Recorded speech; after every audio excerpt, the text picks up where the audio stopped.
supaya nanti kita belajar di jalan sampai akhir tidak diperkenankan menyebar atau berjalan sendiri-sendiri, selalu ikut bareng-bareng.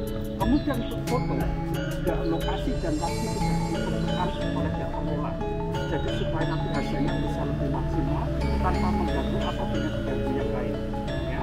Nah kemudian nanti dalam pertengahan ya, ketika ada satu kelompok yang sekiranya ada keperluan yang memerlukan segera pulang, sampaikan aja ke saya, nanti ada emergency aja tanpa mengganti yang lain. Yang penting bangunan bersejarah merupakan sebuah semi museum ya, yang dimana Taman Sari ini dibangun semasa pemerintahan Kanjeng Sinuwun Sakandalem Kagungan Dalem Sultan Hamengkubuwono Saidin Kalifatul Panotogomo sehingga jumlah itu Tongan Yogyakarta Abdurrahman Kaping Setunggal atau terlalu panjang sasikat aja Sultan Hamengkubuwono pertama. Dibangun dengan tujuan yaitu untuk tempat rekreasi keluarga raja, maka didesain sedemikian rupa megah dan mewahnya. Taman Sari dengan arsiteknya dari Portugis. Ini dapat kita lihat dari segi bentuk bangunannya bukan dari kayu, melainkan dari tembok. Ya, Taman Sari dibangun di atas tanah sekitar 11,8 hektar yang dibagi menjadi dua bagian. Bagian selatan didominasi taman kebun, ya taman-taman yang indah. Bagian utara didominasi adalah danau buatan yang sangat cukup luas. Tapi sayang sekali kemegahan dan keindahan Taman Sari ini digunakan sampai generasi Raja Jogja yang kedua. Dikarenakan semasa pemerintahan Raja kedua ada gempa bumi sehingga banyak bangunan ini yang rusak bahkan retak ya. Nah, Dorotan sendiri tidak renovasi ini karena biayanya sangat cukup besar. Nah, maka sekarang kita bergeser ke tempat ini dulu. Sekarang kita masuk dari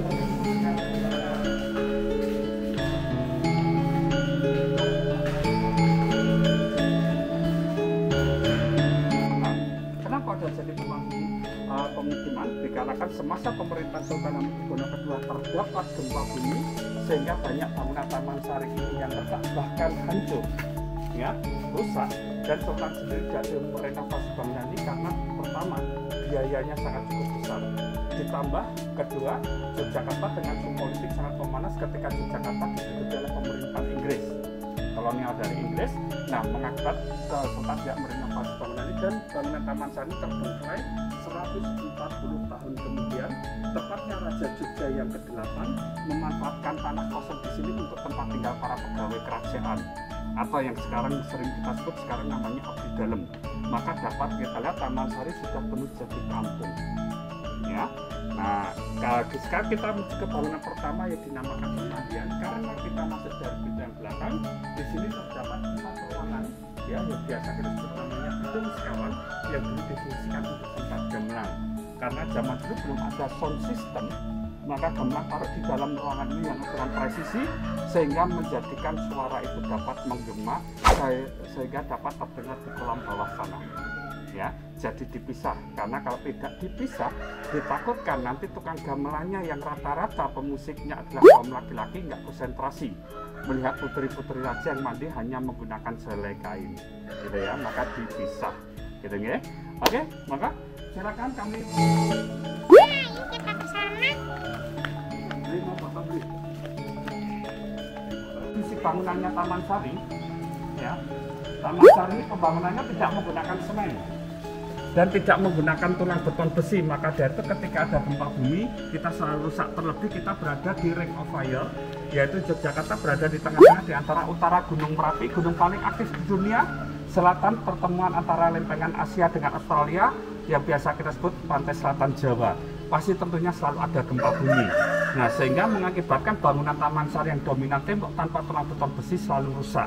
Nah, terlebih zaman dulu pembangunannya Taman Sari tidak menggunakan semen, melainkan menggunakan tradisional semen atau yang biasa kita sebut namanya wajralepa. Itu yang terdiri dari batu bata merah ditumbuk halus, gamping atau kapur, dan pasir. Tapi banyak orang mengatakan konon pakai putih telur, benar atau enggak? Putih telur itu betul kita gunakan, tapi kita sebatas mengadopsi budaya lokal tradisional Jawa sebagai simbolik karena sifatnya putih telur itu lengket, sebagai simbolik supaya bangunan ini cepat lengket. Jadi tidak seperti yang kita bahkan orang bikin adonan kue harus banyak telur untuk sebagai penempel, itu bukan. Kita masih mengadopsi budaya lokal, simbolik aja ya.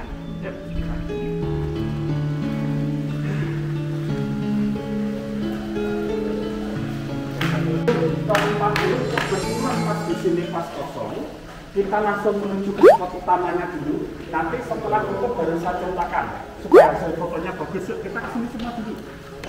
Kesini semua dulu. Spot utama foto sudah kita sediakan di bagian utara supaya hasilnya bisa lebih maksimal.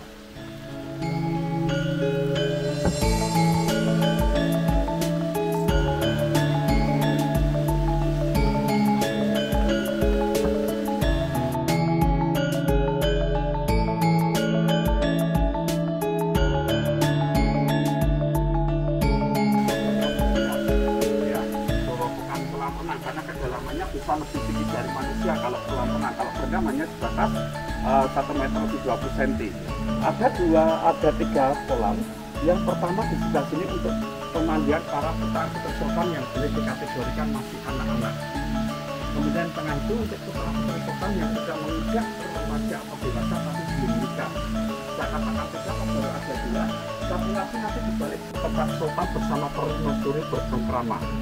Jadi di balik itu memang ada 1 kolam, nanti kita ke sana juga, tapi khusus untuk sultan bersama permaisuri. Tapi dengan adanya pemukiman di sini, dibuatlah sebuah narasi yang menjadi sebuah cerita mitos. Yaitu apa? Karena kalau kita sering lihat di dalam film-film, ya, seorang raja pasti didampingi banyak wanita cantik atau bahasa kita namanya selir. Konon seorang raja banyak selir, wah dalam film-film itu ya. Maka dulu ada sebuah cerita narasi, karena selir banyak, nanti semua selir mandi tengah, nanti sultan nitip. Tidak hanya sekedar cukup menitip, sultan pun konon lempar bunga. Siapa yang bisa dapat bunga, itu yang berhak bersama sultan mandi bareng di kolam sebaliknya sana. Awalnya cerita mitos itu saya percaya dan saya praktekkan memetik 12 jenis bunga. Dari bunga melati yang kecil sampai bunga matahari yang besar. Saya coba lempar dari atas satu persatu. Ternyata tidak ada satupun jenis bunga yang sampai ke kolam itu, melainkan nyangkut di atap tengah itu. Ya, jadi itu cuma mitos. Tapi masih penasaran, sampai sekarang masih ada 1 jenis bunga belum yang sempat saya lempar, yaitu namanya bunga bang atau bunga deposito.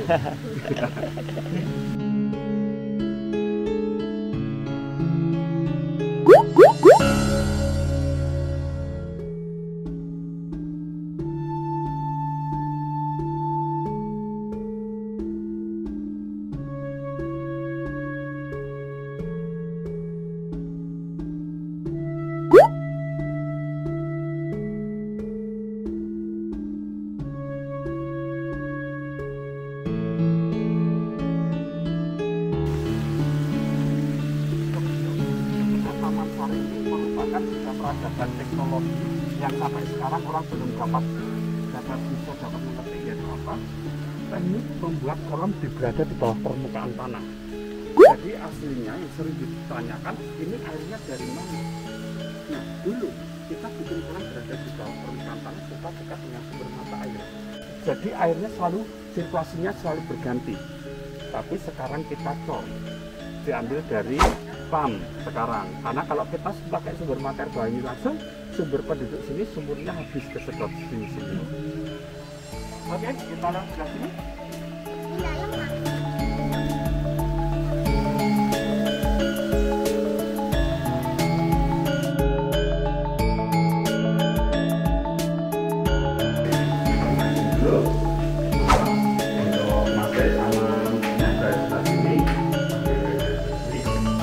Saya ceritakan dulu sebelum saya beri kesempatan mengambil gambar atau foto. Tampak di depan kita itu ada 1 kolam pemandian khusus untuk tempat mandi sultan bersama permaisuri, mandi berdua, ya kan? Kemudian setelah mandi berdua dengan sultan, biasanya dirinya supaya menjadi cantik di sana. Setelah menjadi cantik, diajaklah masuk ke dalam ruangan ini. Yang dapat kita lihat dalam ruangan ada seperti tempat tidur yang dibuat secara permanen dengan di bawah ada 3 lubang. Fungsi 3 lubang itu dulu untuk membakar aroma terapi. Nanti sultan membakar di atas sambil menikmati dorongannya oleh permaisuri. Aktivitas secara kita kenal yang namanya tradisional sauna atau spa. Jadi zaman dulu sudah kita mengenal dulu. Kalau sultan pengen lebih dari tidak pijat juga terserah sultan. Masuknya kalau lagi masuk angin pengen dikeroki, maksudnya itu gitu ya. Nah, di atas ini dinamakan seperti apa namanya sertifikat atau tempat sholat bercengkrama. Tapi mohon maaf, untuk naik ke atas sementara kita belum boleh dikarenakan potensi memegang sesuatu lebih besar. Kalau dibebaskan kita tidak perlu mengatakan kondisinya steril atau tidak. Itu alasan sama seperti Candi Borobudur kenapa kita tidak boleh naik ke candi sementara ini, karena mau nggak mau pasti kita akan memegang sesuatu di sana. Gitu. Monggo kami tertarik bagi yang mau foto-foto dulu sebelah sini boleh. Tapi bergantian.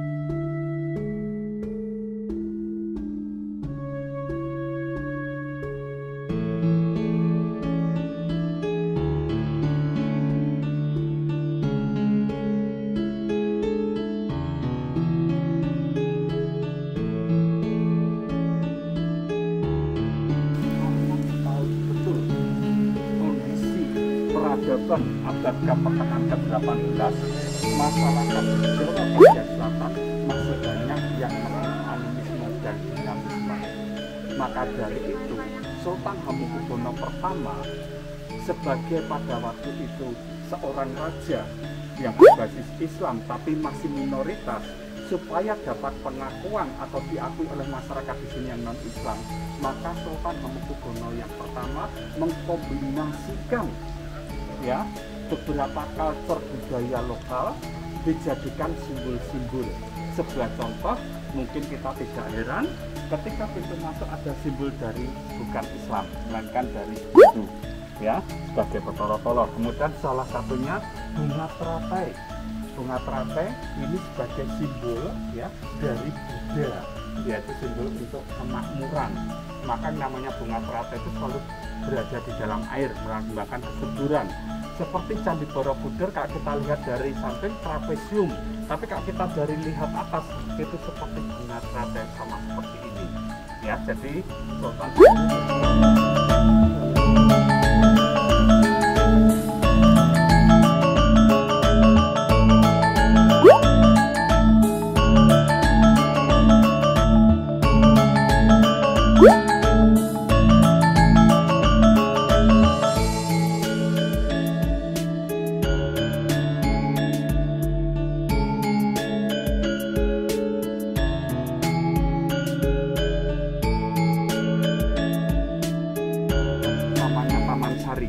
memang oleh Sultan Gapura atau gerbang utamanya ini berada di sebelah barat, menunjukkan seperti layaknya orang Islam menuju ke arah kiblat bagi Sultan dan menurut agama Islam. Nah, Taman Sari ini sebenarnya tidak jauh dari tempat singgasana raja, yaitu Keraton ya, hanya sebatas 350 meter. Yang dulunya bisa datang ke Taman Sari seketika itu dengan menggunakan dua akses. Akses pertama menggunakan akses darat, karena zaman dulu belum ada Mercedes-Benz maupun Porsche, maka menggunakan kereta kuda, turunnya di depan sana, kemudian masuk menuju ke pemandian. Akan tetapi sekarang dapat kita lihat sudah penuh jadi pemukiman. Oke, yang kedua bisa menggunakan perahu. Duh, kok perahu? Seperti dari awal tadi saya sampaikan ya, Taman Sari bagian utara ada danau buatan yang sangat cukup luas, di mana di tengah danau itu terdapat beberapa bangunan yang dapat kita kunjungi. Salah satunya yang sempat viral di media sosial, yaitu tempat ibadah sultan atau musola yang terletak di tengah danau, yang sekarang berada di dalam tanah karena danaunya sudah jadi pemukiman, atau orang yang sering nyebut 5 anak tangga ya. Tapi mohon maaf, untuk khusus 5 anak tangga itu sementara ini kita belum boleh masuk. Karena apa? Tapi kita hanya sekedar lewat nantinya. Karena apa? Karena 5 anak tangga itu berada di dalam tanah, karena di dalam itu kelembaganya tinggi. sirkulasi udara. Bagi yang sudah pernah masuk mungkin sana memang betul kelembabannya tinggi, kemudian sirkulasi udaranya sangat tipis, cahayanya juga akan berkurang. Ditakutkan dengan adanya klaster, dengan adanya virus COVID ini menjadi sebuah klaster dari di sana. Karena sekarang peningkatan wisata di Yogyakarta sangat signifikan, jumlahnya adalah 500 hingga 1000 orang tiap hari. Ya, bangunan yang selanjutnya nanti yang kita bisa menikmatinya adalah yaitu Istana Air, sebuah bangunan yang dulunya sangat megah terletak di tengah danau, maka diberi nama Water Castle. Ya, istana itu dapat kita lihat sebelum kita ke sana.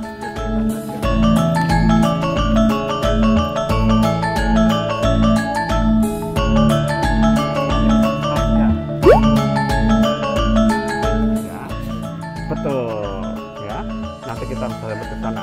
Nah, dari sana hati-hati kepala ya. Jadi sekali lagi semua itu di sini dibuat pendek dengan berarti orang zaman dulu pendek. Melainkan kita akan masuk ada depan. Nah, ini banyak tahu bahwasannya ya dulu di sini tidak ada pegawai raja. Kenapa saya katakan pegawai raja? Gajinya sangat gede. Dari mana kita digaji besar oleh raja? Karena dulu Yogyakarta kerjasama dengan Belanda pada waktu itu semasa pemerintahan Raja Jogja ke-7, ya, itu kerjasama dengan Belanda untuk mentransfer, ya, teknologi atau yang sering kita kenal pada waktu itu adalah revolusi industri. Banyak membangun pabrik, salah satunya pabrik gula, karena gula komoditas ekspor harganya di bawah emas pada waktu itu ya. Terlebih Jogja di daerah Jawa ini sangat bagus untuk bercocok tanam jenis tanaman tebu. Itu yang membuat kerajaan raja-raja di Jawa kaya raya pada waktu itu, dan raja bisa menggaji dengan gaji besar. Tapi ketika pada semasa Raja Jogja yang ke-9, ya, kita dihadapkan di dua pihak. Ketika Indonesia merdeka 17 Agustus tahun 1945, yaitu Indonesia hanya terdiri dari Jawa, Sumatera, Bali, dan Madura, kecuali Keraton Kasultanan Jogja atau Yogyakarta ini, karena kita bukan jajahan Belanda, ya, kita tidak diserahkan oleh Belanda pada itu. Nah, tapi Sultan Hamengkubuwono ke-9 beliau tetap ingin masuk di Republik Indonesia, tapi pernah ditolak oleh Soekarno. Kenapa? Karena kalau kita gabung dengan RI, Jogja secara ekonomi, secara institusi keraton akan bangkrut. Kenapa bangkrut? Investornya akan hengkang. Siapa investornya? Belanda.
Oke, kemudian kita bisa ke arah utara, kampung Saber tadi, ya. Nah, kemudian ini danau buatan, ya, danau buatan. Dan sekarang ini adalah namanya Istana Air yang kita lihat benteng tinggi tadi itu, ya. Nah, ini nomor 5 ini adalah masjid. Masjid ini di samping terletak di tengah danau terbagi menjadi 2 lantai. Lantai atas di atas air untuk sholat yang putra. Lantai bawah di bawah permukaan air untuk yang wanita. Yang menjadi kehebatan dari segi arsiteknya, karena terletak di tengah danau, bagaimana akses masuk ke sini? Dibuatlah sebuah terowongan. yang dimana terowongannya itu berada di dasaran danau atau di bawah permukaan air tanpa air masuk ke terowongan tersebut. Maka dipastikan 260 tahun yang silam sebelum Ancol di Jakarta, Jogja sudah pernah punya SeaWorld, cuman bukan dari kaca, ya, karena terowongan itu di bawah air dulu. Ya. Dalamnya seperti apa? Monggo bisa geser sedikit di sebelah sini. Ini bentuk dalamnya. Bisa masuk, Pak. Gimana? Bisa masuk. Nah, ini ada tulisannya. Ya, jadi masjid ini sementara ditutup. Alasannya tadi sudah saya sampaikan juga, karena ini lokasinya berada di dalam tanah, ya, di dalam tanah. Kemudian kelembabannya tinggi, sirkulasi udaranya sangat kecil. Ditakutkan akan menjadi sebuah klaster, termasuk ketika wisatawan sekarang banyak sekali masuk ke Taman Sari. Itu mbaknya pada bulan Agustus bisa masuk ya mbak ya, tapi mulai November kemarin ditutup karena tiap hari ratusan bahkan ribuan wisatawan masuk ke dalam sini. Bahkan boleh dikatakan karena kelembabannya tinggi, namanya virus itu pasti akan berkembang di dalam. Yang ditakutkan nanti berkembang sehingga mengakibatkan akan menjadi sebuah klaster.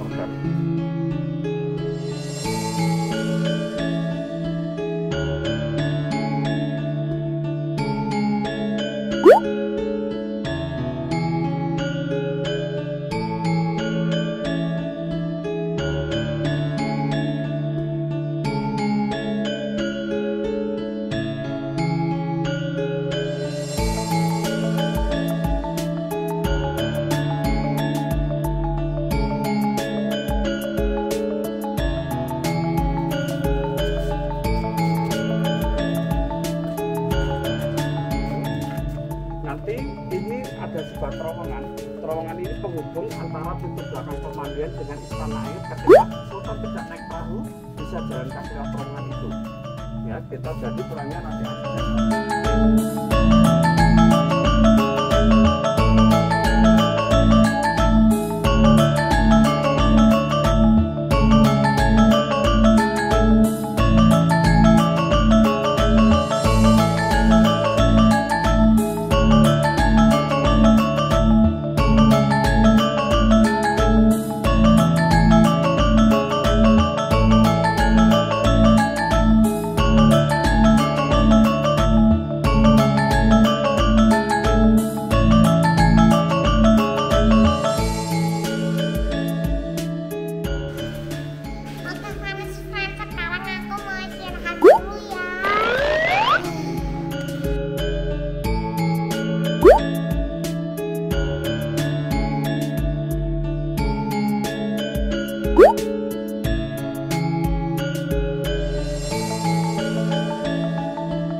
depan kita ada kuncup-kuncup, ya, di mana kuncup-kuncup ini sebagai sirkulasi udara jendelanya, jadi air di bawah jendela. Di bawah ada sebuah jalan, ya, terowongan, yaitu menuju ke arah pintu belakang. Jadi terowongan ini dulu di bawah permukaan.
kasih. Sama-sama.